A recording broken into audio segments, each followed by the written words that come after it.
Hey friends, Aaron here visiting with Ben Raskin, the author of the Woodchip Handbook. And we just recorded a podcast interview, of course, and are now doing our behind the scenes segment for the Ambassador Network. And Ben, what a wonderful conversation. I really enjoyed not only reading your book, but especially speaking with you this past hour. And your knowledge and expertise is so deep and accessible, which is really important, I think, for the rest of us. So thanks again for joining us for the podcast. That's a pleasure. That sounds like a very polite way of saying that it's hard to shut me up. Not at all. Not at all. In fact, this was such an informative episode. I'm really looking forward to publishing it. And we've got a lot of folks in our network who are engaged in regenerative farming and gardening practices one way or another. And I think this is such an important dimension of that work all around the world. And so thanks again for sharing so much with us. That's a pleasure. So yeah, we're going to dive a little more deeply into fungi and also an interesting microecological thing you've observed with pests and wood chips and predation of pests in holistic management. And but before getting to that, I want to ask you, how'd you get into all of this? Like what inspiration or early maybe childhood experience or whatever it might have been for you got you headed in this direction in the first place? So it took me quite a while to get into farming or horticulture. I didn't really start until I was in my mid-20s, having done a degree in ancient history and worked in hotels and spent a couple of years busking around Europe. So I've done a few other things.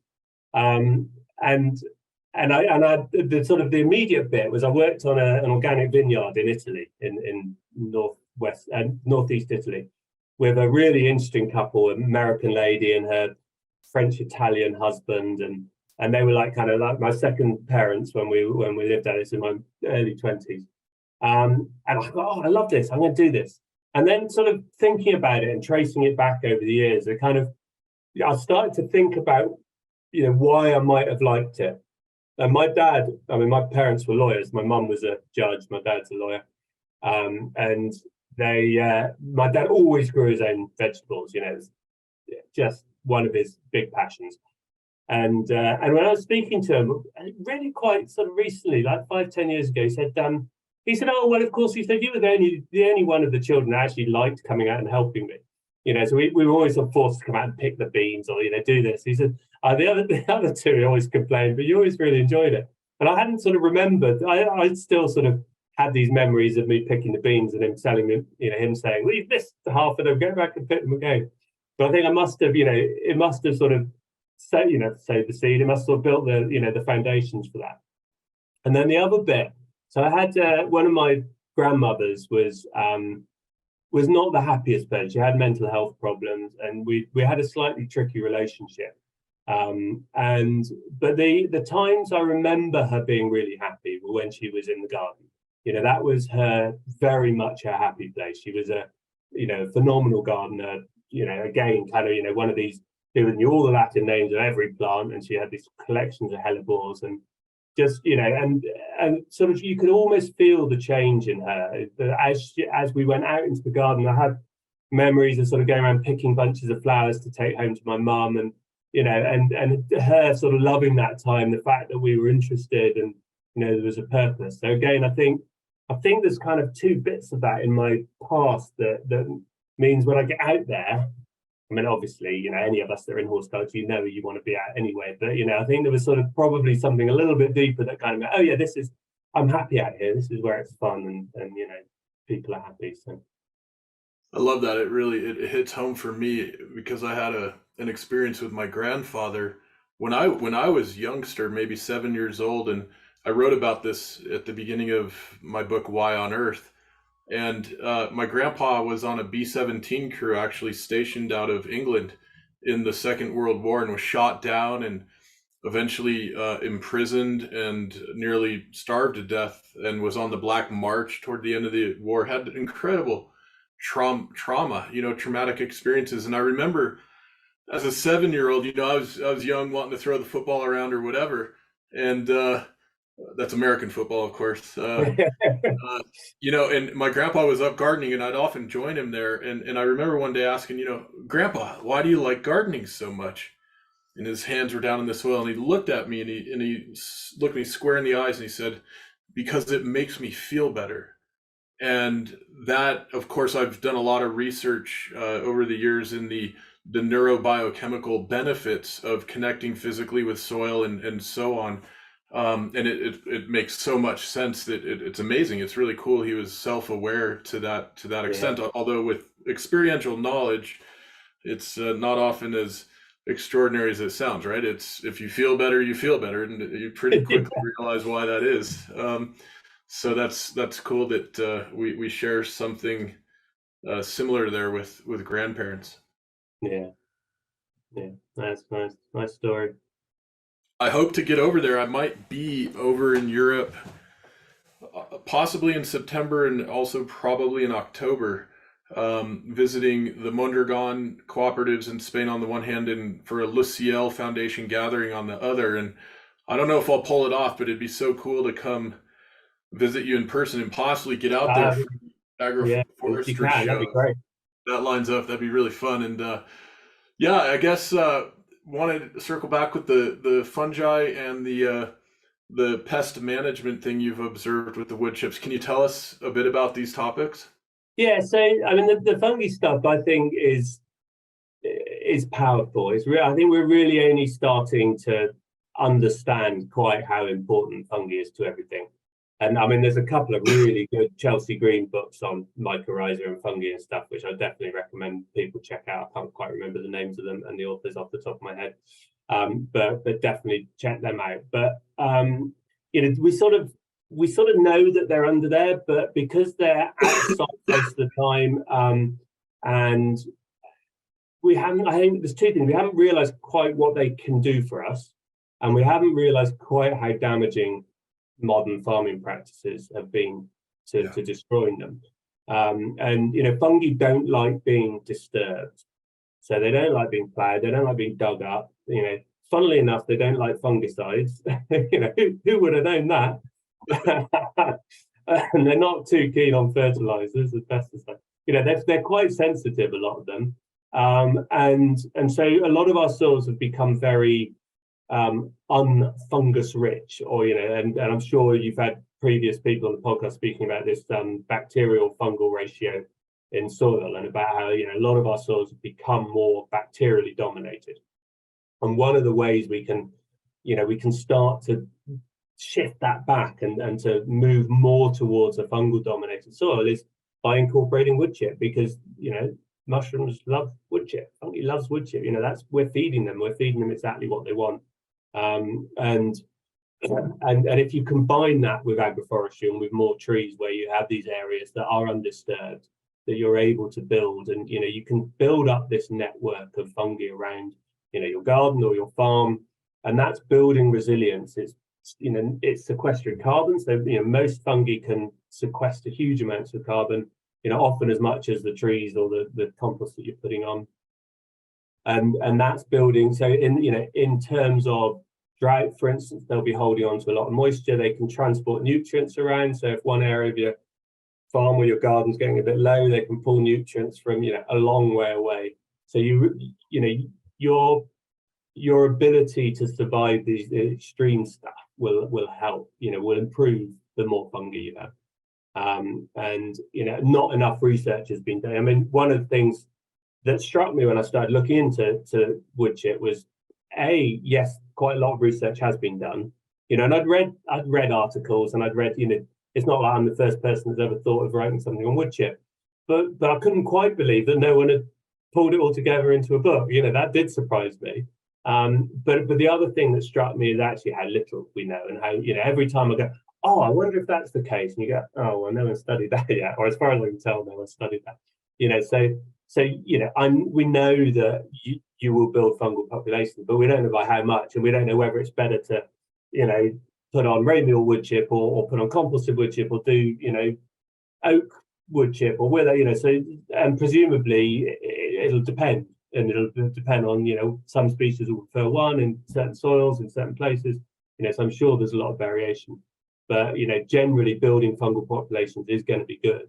And as with a lot of stuff, there are a very small number of bad fungi that might cause you problems, but the more diversity you've got, the less likely they are to be dominant. So like with everything, you want that abundance and that diversity. But yeah, the other bit was around this sort of pest thing. And again, this is sort of one of these things where you think, God, there must be 100 incidents of this, and we've only, we're just scratching the surface. So this was a study I read that was looking at pests in apples again. I mean, it's not surprising in some ways that a lot of this stuff comes back to apples, because it's more research has been done on apples and mulches than a lot of stuff, because it's used quite a lot. So there's and if any of your listeners go out afterwards, buy the book and read the study, and they might then go, oh, he didn't know what he was talking about, because I might not remember exactly which pest, because it's getting late. But I think from memory, I think it was codling moth. And the larvae from the codling moth basically come down the tree and normally bury themselves in the soil. And it's really hard to get them out of the soil. So one of the sort of home gardener things that's talked about is, forking around the soil around your apple tree and loosening it so the birds can come down and pick the larvae out, which, you might get rid of a few, but I think it's, it's tricky. The other bit is putting these collars around the trunk, sort of grease bands, so that they can't crawl back up and infect, which are quite effective.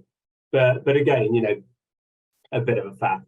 So what they found commercially was that if they put wood chip down, then what tended to happen was the larvae buried themselves in the wood chip rather than in the soil.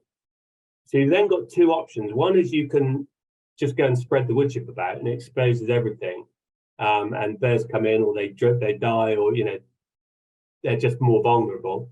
But also you can then spray the wood chip with a sort of parasite, beneficial biological spray, basically. And it's much more effective if you spray on wood chip than if you spray it on the soil, because it can sort of get in all the cracks, and it works much better. And so they found that it was this much more effective strategy of controlling the pest by using the wood chip. And of course, you're also getting all of those other benefits of the mulch that we already know about, the weed control and the fungal benefits and the temperature modulation. So one of the things I think, particularly looking at tree mulches, which is sort of what I've done most of, is you stack these benefits. And this is what David Granatstein found. He said, yes, it's more expensive to put a wood chip mulch on than it is to spray with glyphosate. But if you spray with glyphosate, you're controlling weeds, but you're not conserving moisture, you're not building soil health, and all of those other things. So you end up with a tree that's less able to cope with stress, that yields less, and ultimately is less successful. And then if you go, oh, also we can control this pest as well as all these other things. And it turns out wood chip is probably not destroying the biome in our digestive systems. Yeah, exactly. Yeah. You got to eat a lot of it. Yeah, a lot of it. Right. Well, it's so great, Ben. I got to ask, you mentioned studying ancient history. What'd you study? So Greek and Roman mainly. Yeah. And I'd always been fascinated by. You talked about childhood experiences. I was always fascinated by myths and mythology, and I was lucky enough that the school I went to had this really inspirational teacher. So I did. I don't know what the equivalent is in the States, but there were O levels here. So the exams you take at 16. So I did a classical civilization O level. And then the sort of the ones that you do at 18, did an ancient history A level, and then went on and studied at university with an amazing German professor, Professor Lieberschutz, who was such a character. One funny story. When he was teaching us one time, and then we had to learn Latin as part of the degree. I can't speak any of it now, but and he was sort of talking about pulcherimus, which means very beautiful, and he was explaining what that meant. He was quite an old chap, and he basically coughed out a tooth, and he said, "Well, that's not very pulcherimus, is it?" It was great. Anyway, but it was one of those weird things where we have a lot of Roman history in Britain, obviously. We were invaded a few times. I know almost nothing about UK British Roman history, because we studied quite small periods in a lot of detail, and none of it was British, which is kind of weird. But anyway, I enjoyed it. Wow. It's so interesting. I actually studied Latin in high school and then did a bachelor's and master's in German studies, philosophy, literature, and history. And my good buddy who's on our board, Brad Lidge, who also played professional baseball, um, has a master's in archaeology with an emphasis on Roman architecture nails specifically. And he's been on digs in the UK and down in Italy. And yeah, it'd be fun to get us all connected at some point and Yeah, out a little on this stuff. great. Yeah, Julian the Apostate was my favorite. Don't know if you've come across him. Oh, not I He was haven't done much with Julian the Apostate. No. he was the emperor that tried to reconvert the whole empire back to paganism Aha. after Constantine, but he Yeah. died very young and failed in his mission. Yeah. And the rest, as they say, is history, right? Exactly. It's so great connecting with you, Ben. I appreciate the time together and hope we stay connected. Would love, to invite you to join our ambassador network if you're interested, and hopefully we can connect in person at some point as well. Well, it'd be great to see you if you can make it over Sunday. Absolutely. Well, thanks, my friend. I know it's getting late where you are, and happy to let you go now. But thanks again. It was wonderful chatting with you. Real pleasure. Thanks, Aaron. Yep. See you, Ben. Bye. The Y on Earth Community Stewardship and Sustainability podcast series is hosted by Aaron William Perry, author, thought leader, and executive consultant. The podcast and video recordings are made possible by the generous support of people like you. To sign up as a daily, weekly, or monthly supporter, please visit yonearth.org/support. Support packages start at just $1 per month. The podcast series is also sponsored by several corporate and organization sponsors. You can get discounts on their products and services using the code YONEARTH, all one word with a Y. These sponsors are listed on the yonearth.org/support page. If you found this particular podcast episode especially insightful, informative, or inspiring, please pass it on and share it with a friend whom you think will also enjoy it. Thank you for tuning in. Thank you for your support.